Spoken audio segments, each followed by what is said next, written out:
Di sini saya akan menjelaskan tentang Karl Popper dan teori falsifikasionisme.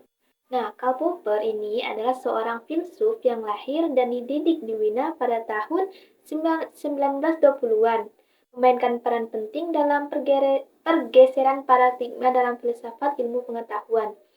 Pada saat itu, positivisme logis dipimpin oleh kelompok filsuf lingkaran Wina yang terkenal seperti Rudolf Carnap yang mendominasi pandangan tentang ilmu pengetahuan.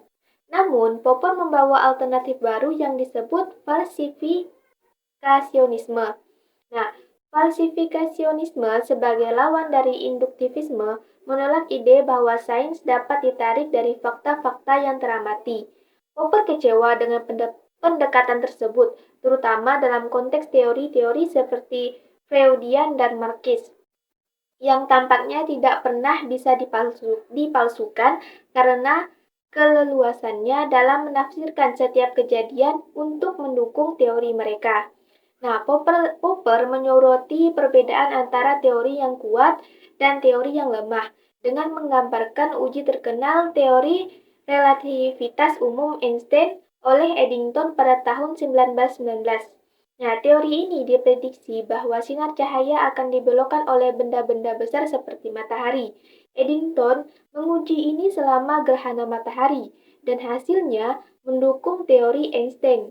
Namun, Popper menunjukkan bahwa jika hasilnya berbeda, teori tersebut akan terbukti salah.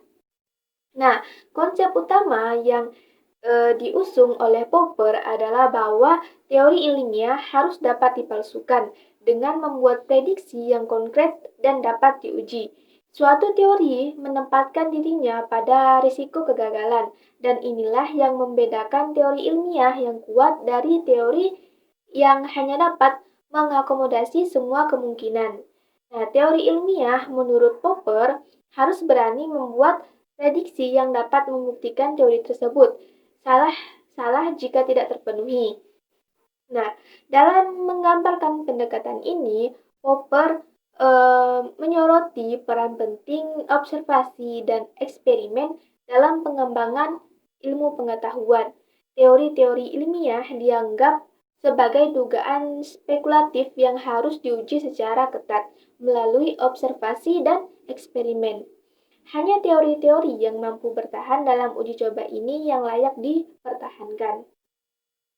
Nah, dalam pandangan falsifikasionisme ini, sains tidak melibatkan induksi, yaitu menyimpulkan hukum umum dari pengamatan individual.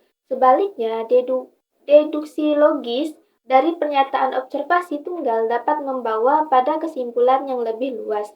Popper memberikan contoh sederhana, seperti menyimpulkan bahwa tidak semua burung gagak berwarna hitam jika ada satu burung gagak yang tidak berwarna hitam. Nah, pentingnya kemampuan suatu hipotesis atau teori untuk difalsifikasi menjadi kriteria utama bagi kaum falsifikasionis dalam menentukan status ilmiahnya. Nah, hipotesis yang tidak dapat dipalsukan dianggap tidak layak sebagai bagian dari ilmu pengetahuan.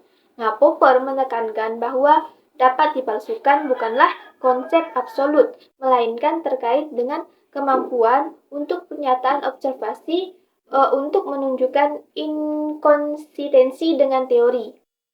Nah, Popper juga menggambarkan beberapa contoh pernyataan yang dapat dipalsukan, seperti tidak pernah hujan pada hari Rabu, atau semua zat memuai jika dipanaskan.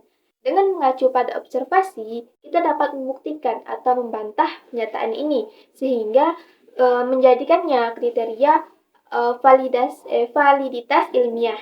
Nah, dalam kesimpulannya, falsifikasionisme menekankan pentingnya uji coba, pengujian, dan membuktikan konkret dalam pengembangan ilmu pengetahuan.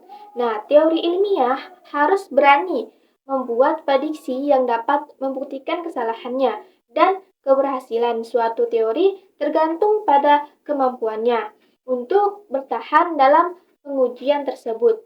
Nah, pendekatan ini telah membawa perubahan fundamental dalam cara kita memahami sains, menegaskan bahwa ilmu pengetahuan tidak pernah benar-benar mencapai kebenaran mutlak, tetapi terus berkembang melalui proses trial and error yang melibatkan pembuktian dan penolakan. Sekian penjelasan dapat saya sampaikan. Kurang lebihnya mohon maaf. Wassalamualaikum warahmatullahi wabarakatuh.